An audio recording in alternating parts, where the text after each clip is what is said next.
ইচ্ছে ডানা daily blog থেকে সবাইকে স্বাগত বন্ধুরা। আমি ভালো আছি, আপনারা কেমন আছেন? আজকে আমার বর বলল যে কোথাও ঘুরতে যাই, চলো। বললাম বিকেলবেলায় চলো তাহলে হনুমানজির মন্দিরে।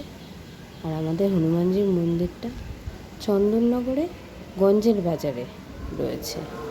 খুব ভালো জায়গা বন্ধুরা, গেলে মন ভালো হয়ে যাবে। দুপুরবেলায় সবাই প্রার্থনা করছে। এবার তারই সংলগ্ন একটা জায়গা, মা শীতলা মা, মা কালী আর রাধাকৃষ্ণ। জায়গাটা খুব সাজানো গোছানো, গঙ্গার ধারে। বন্ধুরা, ভক্তি এমনিই এসে যাবে, মন খুব ভালো হয়ে যায় এই জায়গাটা এসে।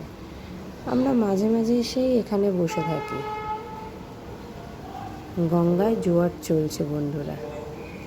দেখুন বন্ধুরা, চন্দননগরে এই মন্দির সংলগ্ন এই জায়গাটা কি সুন্দর। সবাই এখানে, যেহেতু জোয়ার চলছে, কেউ গঙ্গার জল ভরছে। আমার বড় প্রত্যেক বৃহস্পতিবার দিন এসে এখানে নমস্কার করে যায়। আজকেও এসছে, তাই আমাকেও বলেছিল চলো ঘুরে আসি। প্রত্যেক সপ্তাহে হয় না বন্ধুরা, বাচ্চা ছোট তো। আমার কিছু কাজও ছিল, তাই জন্য চলে আসলাম। আর এই জায়গাটা আসলে সত্যি বন্ধুরা মন খুব ভালো হয়ে যায়। দেখুন আমার বড়া নমস্কার করছে মা গঙ্গাকে। এই জায়গাটা সত্যি খুব সুন্দর, না আসলে বুঝতে পারবেন না।